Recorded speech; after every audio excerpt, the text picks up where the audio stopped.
Here, you're ready for your dose of reality.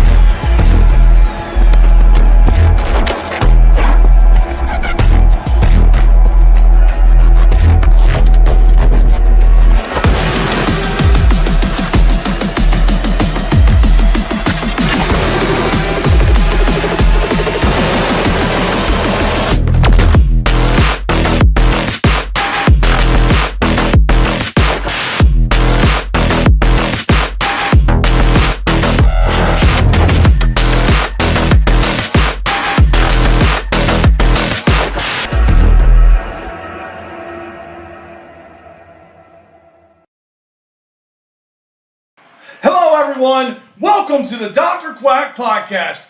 I'm Dr. Quack, and before you say it, I just want to say I'm sorry, sir, because I know that I have put you through so much pain, and we are getting ready to endure another one here. Wow. It brings a tear to my eye. I'm the important one today because you've acknowledged that. The important one, Mr. Mayhem. Acknowledge Mr. Mayhem. And I also have to acknowledge you, the fans. I made a couple of errors on the last show because the show hurt me so bad I didn't sleep very well. I said, one, that the super kick happened in 1991 when it actually happened in December of 1991 and aired in January of 1992. So while that match with Marty Jannetty was the start of the problem that led to them quitting for 3 months, coming back and the WWF deciding to part ways with Marty Jannetty, I still got that one wrong. And the Shockmaster did not also happen in 1991. That didn't happen until 1993. So he does become Typhoon first before he decides to leave and become the Shockmaster. So let's clear the air. When I'm wrong, I can admit I'm wrong. And since we both admitted we're wrong, let's start this show off on a great note. Yeah, unfortunately, we're not going to be able to do that because we got some Mickey Mouse bullshit here. That's for the shirt right here. Yeah. Survivor Series 1991. Yeah, well, there was some good in here. Even though these guys are not the best commentary team, it's still Gorilla and Jesse. Gorilla and Bobby are really good. I prefer them better on the TV show at night versus doing pay-per-views, but it's still great to hear them. Yeah, this happened here on November 27th, 1991 in the Joe Louis Arena here. Yeah. The Bravest Challenge! Yeah, I don't think the Joe Louis Arena exists anymore. I think it's been torn down. It has. But we started off with, we've covered this, the infamous Cobra Bite. Happened like the week before. We've talked about the Cobra Bite. We've talked about Jake Roberts and Macho Man Randy Savage. Macho Man, remember, 6 months before or 7 months before at WrestleMania had lost a loser retires match to the Ultimate Warrior. So he was doing commentary. Thank God they got him off TV as fast as they could. Yeah. But Jack Tunney then comes in and reinstates Macho Man, which leads to a few other things. Also on pay-per-view, we covered as a special request that only happened a couple weeks before. The Rumble at the Royal Albert Hall was only 2 weeks or 3 weeks prior to this. Yeah, there was a lot of cheesiness that went around this time frame. And this also took place on a Wednesday. This pay-per-view was on a Wednesday. And on interviews, we had Gene Okerlund and Sean Mooney. And now we're going off to the bad notes again. Oh, I'm sorry. We had a lot of interesting new things that happened here, and then we get that. Yes. Ring announcer, of course, Howard Finkel. The great Howard Finkel. Can't say anything bad about that. And referees, we had Earl Hebner, Mike Chioda, Danny Davis, Joey Morella, John Bonella. That's right. They also missed one. Since we follow Wikipedia to get most of this information, Wikipedia forgot to list Randy Eller, which I will bring him up when we get to him. And poor Chioda got the Shane Stevens position. Everybody knows what the gorilla position is. That's the position right next to the curtain. Well, the Shane Stevens position is that second referee that gets to sit there and do nothing. This one, unfortunately, Mike Chioda, who is a great referee, got stuck with that position instead of John Bonella. Yes, and Jack Tunney, of course. We had President Jack Tunney during his time frame, as you mentioned earlier. Yep, like I said, Gorilla and Bobby is the first time they did this. We get the first time we get an open to the show instead of starting right off with a match or something like that. And let's get into the match that we have a very big difference of opinion about. Yeah, because I give it my 2-finger salute. This match here. Of course, they had some singles matches, but this was a 4-on-4 Survivor Series match. You had Ric Flair, the Mountie, Ted DiBiase, and the Warlord with Mr. Perfect, Jimmy Hart, Sensational Sherry, and Harvey Wippleman, 4 damn managers, taking on Roddy Piper, Bret Hart, Virgil, and the British Bulldog. And I'm going to tell you my problem with this match. This problem was that everybody forgot that people were supposed to be eliminated one by one. This match went on for like 25 minutes, and it was like hardly any, I think one person got eliminated. And then all of a sudden, chaos breaks out, and they have a Pier 6 brawl, and everybody's everywhere. Ric Flair is outside the ring, laying down inside the ring on the apron, and he's declared the winner because he's not involved in the fight. That's bullshit, and that gets my 2-finger salutes. Alrighty, so I'm going to agree with you here. You threw away the Fucadol, so... Yeah, there's no more Fucadol here. So this match had a lot of really good things in it and a lot of really stupid things involved in this one as well. There was actually 2 people eliminated before we had 6 people fighting. Then one guy got thrown outside. The other people couldn't stop fighting. And Joey Morella, who was the referee, threw it out. Now, this match, we've said many, many times, Joey Morella, Earl Hebner, Danny Davis, Mike Chioda, they're all great referees and should be in the Hall of Fame. I don't know what road agent told the referees to ignore every single rule about refereeing, but you could tell Joey Morella was fighting his urge to take control of the match and let the match break down into chaos. And you could see Mike Chioda sitting there when they announced that all the referees were dismissed from ringside. Well, Sherry Martel stayed there and stood right next to Mike Chioda, and Mike Chioda did nothing but sit there. Reasons. Can we also, editor? I know we used to have it. There's a GIF where AJ Lee shrugs her shoulders. We need this one as well. Right next to Man Mountain Rock. So give us Man Mountain Rock. Thank you. And now, AJ Lee. Thank you. Perfect. That summates this whole match. And you gave a Quack attack last time to a team that made it all the way through. We're going to get to that in a little bit. We also had another team on this show, not this match, that was an all-4 survivors. But I went 3 stars on this match, believe it or not. But I went 3 stars for a very different reason. I went 1.5. I went 3 stars for a very different reason. As we said in the Royal Albert Hall review, this is the start of the Roddy Piper-Ric Flair feud. And these guys feuded over the U.S. title in the NWA in 1980. Yeah.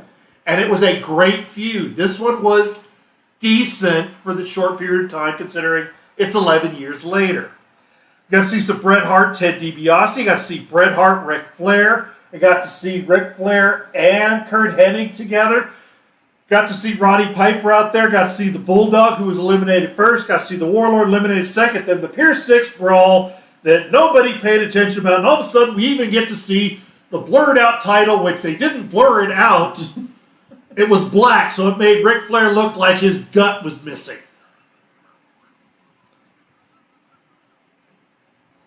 But for being stupid and being Quack attack, or excuse me, 2-finger salute worthy because it was really dumb and everybody forgot what they were supposed to do, the nostalgia in me said 3 stars. All right, let's move on before I start getting sick here. We had another 4-on-4 Survivor Series match. Sergeant Slaughter, Jim Duggan, the Texas Tornado, and Tito Santana taking on the Job Squad here. Colonel Mustafa, the Berserker, Skinner, and Hercules. This is where Randy Eller appeared. And this is also where the one time where John Bonella was sitting outside at the second referee, and everybody knew he did such a bad job they changed the spelling of his name from Bonella to Binella. Reasons. Okay, so yeah, I'm gonna have issues with you from your last show's Quack Attack. You said the model, Hercules, Paul Roma, and the Warlord was a great team. They were undefeated, the first team to do it. Okay, so were they better than Kerry Von Erich, El Matador, Hacksaw Jim Duggan, and Sergeant Slaughter? Yes, because they didn't fight the Job Squad. Look at that other team. Look how awful that team is. The Berserker, Colonel Mustafa, Skinner. Okay. Really? Okay. Really? Fine. Come on. I'll give you that one, but yeah, This match basically was Old Timers Day at the wrestling show. It was. The youngest guy in here, the only guy who was not well past his prime, was the Berserker. The Berserker, John Nord, at this time had still been in the business like 13 years. Yeah. And he's the youngest guy in the match. Yes. So yeah, this is Old Timers Day at the wrestling show. It was okay. And give Terry Von Erich credit. This is where he lost his leg. This is the first Survivor Series where he did not have his leg. No, that was back in '86. I thought that was before that. 85. Well, maybe I'm wrong. There you go. So, but you could tell somebody touched his foot and he freaked out. Yeah. So this was okay. 2 stars. I want to go back also. Gene Okerlund did the most sedate, noiseless, controlled Randy Savage promo I have ever seen. Oh, no. Randy Savage spoke like this. He did. He didn't get loud in front of the crowd. Oh, no. He was motion with the potion. Yeah, it was not Randy Savage. I don't know. Maybe he had some like Valium in him. Valium, and they were putting over that he still had snake venom. Yeah, there had to be something there. Jesus. But overall, I gave this 2 stars. I was not very high on a lot of these matches. I'm sorry. I gave it 2 stars as well. So Yeah, I mean, yeah. yeah, it was a passing of the course here, thank God. Because now we're going into my Quack attack. And you don't see me getting really excited because this match here was probably the best match on the card, unfortunately, but it was not as great as what people wanted. As a kid, I loved it because I was actually fearing for this. Undertaker taking on Hulk Hogan, the gravest challenge. Would The Undertaker take the title away from Hulk Hogan? This was Earl Hebner had this match. And it was okay. Historically, it was important. It was The Undertaker's first title reign. Hogan was a 3-time champion at this time and lost the title. At this time, The Undertaker's attack was basically choke. It made sense in the... And the jaw claw. Remember that? He had the jaw claw. Yeah, the jaw claw. Right on top of his head, like Monsoon would say. Right here. Yeah, obviously McMahon skipped that day at Gorilla Monsoon University for medical training. This match also has one of the biggest lies Hulk Hogan has ever told in his wrestling career. Pay attention. Hulk Hogan has told a lot of big whoppers over his career. Some of them to make himself look bad, some of them to stroke his own ego. Now, the match ended when Ric Flair, now they showed a segment or a package to explain the whole thing, that on the funeral parlor, Ric Flair came down to mess with Hulk Hogan, and then The Undertaker comes and knocks Hulk Hogan down with the urn, and they have the little thing. Well, towards the end of this match, after 5.5, 6 minutes of choking and a few nice Undertaker strongman spots where he wasn't getting knocked down, Hogan takes the tombstone pile driver and immediately stands up. Missed it by that much, and he stood right back up. That led to Ric Flair coming down to walk away with the fake title because his WWF World Tag Team title is the real world's title. He was trying to take off with both of them. Hogan comes down, punches Ric Flair, goes back in there, gets hit. Undertaker puts him up. Flair slides a chair in, and again, there's this much space. They put it. It's on camera. Oh yeah. That Hogan missed the chair by a good 9-10 inches because the Undertaker took good care of him. Hulk Hogan claims he got his neck jarred, and the reason the camera spends so much time on him is they thought he was legitimately hurt. He sold the hell out of it, walking, rubbing his head, shaking his hands like he's trying to make sure he's getting feelings.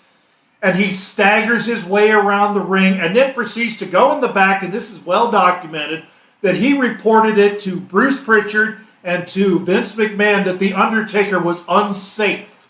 That's the very reason this title match this Tuesday in Texas changed the match so quickly. Vince McMahon pulled the chicken switch just in case Undertaker was not safe. All because Hulk Hogan lied. Not out flat misunderstanding. He flat lied. He did. But I'll tell you, for a green Undertaker, he did a good job. This was the shortest match on the card, of course, but it was only 12 minutes for a world title match. Who does that against Hulk Hogan? I mean, come on. This should have been main event. This was built right for it. The match was not that great, but The Undertaker, being maybe a year as The Undertaker, maybe about, 7 or 8 years in the business, did an excellent job. Not even 7 or 8. I mean, he came in the mid-'80s. This Right. was 91. He was The Undertaker for not even a year because this was on the 21st and the last one was on the 22nd, so 364 days. I'll give this my highest grade of it. The Quack attack here, yes, I'm Quack attack.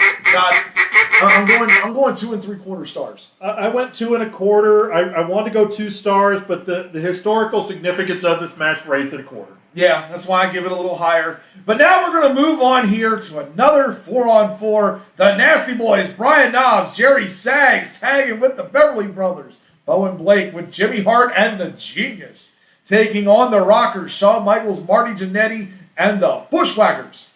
Yeah, this time it wasn't the tag team elimination where if one person gets eliminated from the team, the whole team is gone. This one, it was actually a full-blown, everybody gets eliminated. Danny Davis got to ref this one.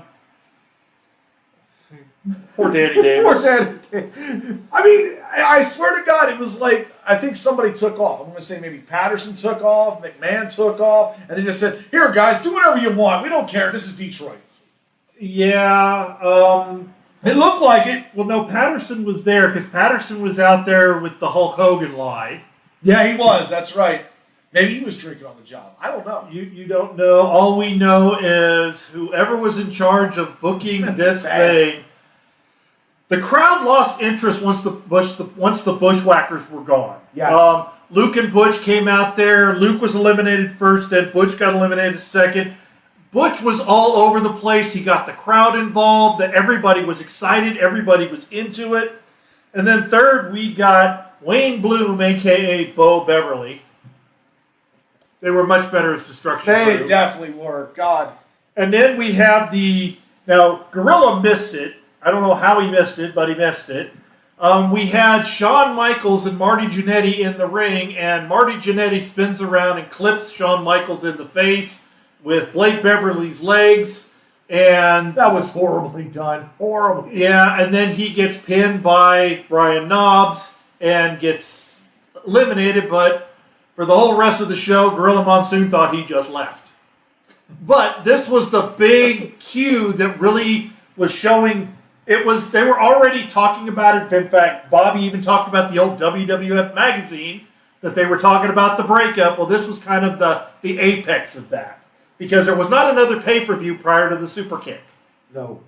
This all happened on Superstars that set up. That's when you loved watching wrestling, when you had to watch weekly on Superstars on Saturdays. Yep. And Sundays. And so we had Mike Enos, a.k.a. Blake Beverly, and Knobbs and Sags, the sole survivors. This match was really, really sloppy. As I said before, after the Bushwhackers were gone, the match didn't really care. Nobody cared on this match. I did write down 2 stars. The more I talked about it, the more it pissed me off. I'm going to 1.5. Yeah, I'm with you. This was just not. This was bad placement on a match. God, they should have switched some of these matches. But yeah, this one here was not that good. And now we're going to move into the main event. I almost feel like I'm talking about 1995, but at least this was that much better. Big Boss Man, Legion of Doom, Hawk and Animal taking on IRS and the Natural Disasters. This was a 3-on-3 because Jake Roberts and Randy Savage both got suspended from the show. Well, Randy Savage was deemed not medically cleared. There you go. Even though a week later he was going to be battling Jake Roberts in that Tuesday in Texas. Oh, God. And which, by the way, for those of you that don't remember this Tuesday in Texas, if you watch this show and don't remember this Tuesday in Texas, it was originally a house show in San Antonio, Texas. We reviewed it. Go back and look it up, and you can watch it. It wasn't a great show. Now, the bad thing about this Tuesday in Texas had like 5 matches on television. It was a pay-per-view on a Tuesday. There was 9 house show matches that were not aired, including things like the LOD worked 2 or 3 times. Yeah. You see, we're trying to avoid this main event because this was pretty bad. Yeah. I got one more thing to stall on this main event. After this match, they went into an interview segment with The Undertaker. They did. So here's something where they didn't learn the lessons from watching NWA. They could have moved this up first and made this really dumb triple threat the main event, and then just cue off the show. In fact, the promoters thought it was because at the end they put at the bottom the 1991 Titan Sports Q. They're like, the show was getting ready to go off the air. Then they had to pull it down because we're going to Mean Gene with The Undertaker. Oh, God. Yeah, it was bad production. And I hate to say this on WWF or WWE, but yeah, they had bad production. This match, the highlight of this match was Earthquake and Typhoon getting mad at IRS because IRS hit Typhoon accidentally, and both of them said, you know what, we're going to leave you to the Road Warriors, 2-on-1. Yeah, This was bad. Mike Rotundo, a great performer. Now, IRS had not yet formed the $1 Million team with Ted DiBiase. That is still a little ways away. But this match, I hate to say it because we've really bashed the hell out of it. I didn't mind it.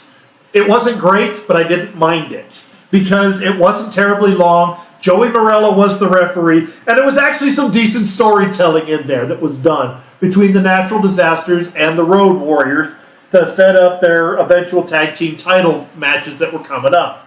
So the storytelling was okay. It wasn't horrible. It as we've said, like at Bash at the Beach 2000, the entire show, this match just got brought down because of the rest of the show. Yeah, pretty much. I mean, it was the only 3-on-3 Survivor Series match ever in history. I hope they never do that again because they need to at least have 4, if not 5. This was bad. This whole show was rough. I'm sorry I put you through it, but guess what? That's the end of our show, and we got something else coming up. And it's from a friend of ours. Our friend, the Pure Heart champion, A-List Alverson, wanted us to review this. And I figured this is the perfect time. This guy's kind of a savant of wrestling. So is he going to be like our great friend Nick and give us something really odd and out there? Well, you can definitely say it's odd or out there. Why don't you take a look at this? Because we're going down another federation. Another federation? Oh, yeah. We're going to the... Well, let's see. We're going to the UWF. Herb Abrams? Oh, there you go. Wow. At least this is the better one. I'm hoping so because it's been so long since I've seen it. Compared to the one they did in Vegas, this is at least the better one. I am hoping so. Wow, good sir. Good sir. We are going to have fun with this one. I'm Dr. Quack. And I'm the important one, Mr. Man. Man, I got the Eric Bischoff smile. Oh, God. We'll see you next time.